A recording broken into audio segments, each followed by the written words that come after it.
Hello and welcome to another episode of Bait Solutions TV. My name's Tim. I'm one of the team at Bait Solutions. Just getting ready for a session that I've got on the weekend, a nice 48-hour on Bluebell. So I've just been going through all my rigs and stuff and retying some new rigs, and I thought this would be a great opportunity to share with you how I tie my version of the D-rig. It's really simple, super simple rig. Whether you're a beginner, just starting out, and you're not sure what rig to tie, and you don't know that many knots yet, this is the one for you. If you're an experienced angler and you've yet to try the D-rig, I would urge you to give it a go, and it should be in everyone's tackle box. So stay tuned. We'll go through all the components that you need, how we tie it up, and hopefully by the end of it, you'll be able to tie it up yourself. So stay tuned. Now, this rig's been accountable for many, many big fish. It's actually the very same rig that Dean used when he was fishing Springwater Lakes and caught his first dirty.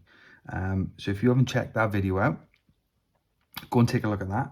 I'll leave a link in the description below, and you can see just how effective that rig actually is.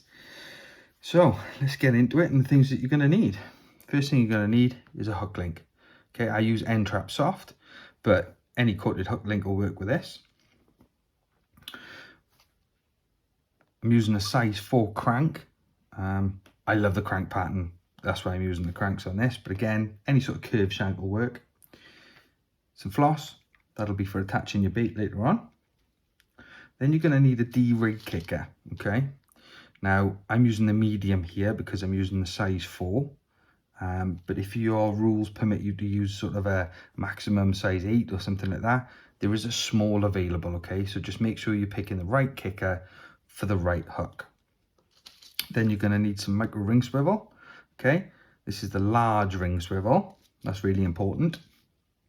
And you're going to need anti-tangle sleeve, okay?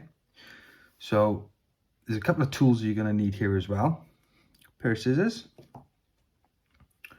a knot puller, stripper tool, gated needle, and a boilie needle, okay? I also use the crimp tool. That's just so I can hold the hook whilst I push the kicker down over the eye, but you'll see that in a second. Okay, so the first thing that you want to do is you want to get your coated hook length and strip off about 12 inches of this. All depends on how long you want your rig, really. I usually take about 12 inches. Okay, then we're going to run this through the stripper tool. So what we're going to do, we're going to pass this through, and we're going to take maybe 3-4 inches of the coating off. Okay, I give this a little, I then use my finger and thumb just to roll that back, roll that forward, and it just makes that section of exposed braid there slightly more supple. Okay, so tip number 1 is you take your kicker and you take your micro ring swivel. Okay, make sure that you've got the large ring at the end, and then you pass the kicker through this way. Okay, it's a lot easier than trying to get that in through the kicker. All right, so we just place that down there for a second. I'm going to take our hook, and there's only 2 knots to this this rig, and that's a standard knotless knot and a figure of 8 loop knot at the end to finish the rig off. So if you can tie those 2 knots, this rig's great. Okay, so we're going to pass it up through the eye. Okay, and just lay that on the back there. Okay, then I take this 6 times up the shank, and then back down through the eye. Okay, then we take our puller tool and we just bed that knot down ever so slightly. Okay, nothing massive here, just bed that knot, just make sure it's not going to slip. Okay, right, so there we have the hook, the uncoated section of braid, and then your coated section. And what this does, creates this pivot point here. Okay, and that's what we're after. So then we take our kicker, okay, and with the kicker this way, we then pass the coated section of the braid through it. Okay, Now, what I like to do is I just wet the eye of the hook, like so. Get my crimping tool, place the hook in the crimper.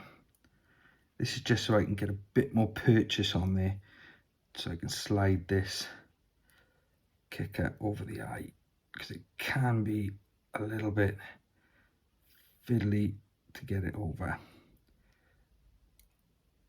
There we go. All right, that's over now. Okay.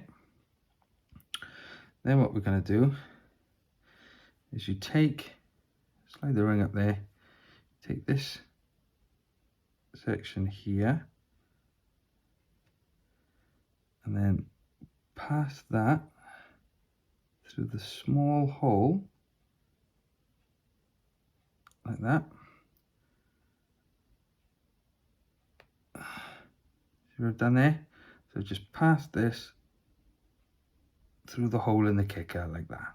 Okay, bring it around, and then you can straighten that up and turn it around. So by the time you finish that, you should end up with something like this. Okay, so you can see there your D and the ring swivel. Okay, now the thing I like about these quarter kickers is that this section here is so thin that that large swivel, it just allows so much movement on there. It's so free running. Okay, so there's that section there. Next thing you do, we're going to take our anti-tangle sleeve, okay, with the thin end pointing towards the hook. You thread that through here. And then all we're going to do here is a standard figure of 8 loop knot. Okay, so this is going to attach to your quick change. All right, so we just take that, we do a loop, give that a twist. And the way I do it, I just do a twist. I take my gated latch needle, okay, and I pass that through the twist, back up, oh, and then pull that through. Okay, then moisten your knot. Always remember to moisten the knot, and then just tease that down ever so slightly, like so.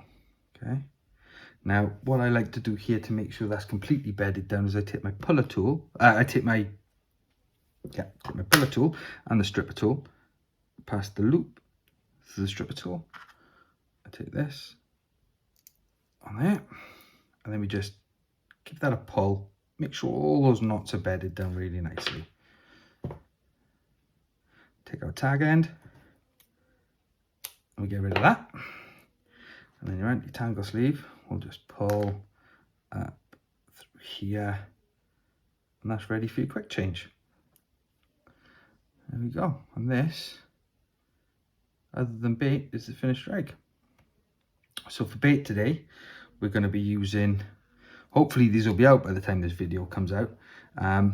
These are the new Total Nuts range. Phenomenal, absolutely phenomenal. I mean, the smell on these things are absolutely unbelievable. But this is the wafter. We do a pop-up in it as well, and these actually contain bird seeds inside them. It gives that slightly off-white color, just a great bait. So what you want to do is take some of your bait floss, okay, and then pass that through the eye of the swivel, small eye, okay. Then pierce your wafter, and you pull this down just onto the swivel like that, okay. And then take scissors, cut this off like so. And then we're just going to blob it with a light, okay? So you just pin that down and then blob that off. And that bait won't come off there at all. Now, as you can see, what I was saying before is by that large ring swivel, you've got so much free movement on there. It just makes this an absolute formidable rig. You can finish this off with a small amount of putty here if you wish, and what that does, it just helps that when that wafter's laying up there, it just gives us such a good pivot point. Obviously with the coated braid then as well, this is just going to kick back down and land, but you've got that movement there which is just going to nail that fish every single time in the bottom lip. And there we go. That's the rig for today. The simple and effective D-rig. Thanks for watching, guys. If you enjoyed this video, give us a thumbs up. Don't forget to like and subscribe to the page.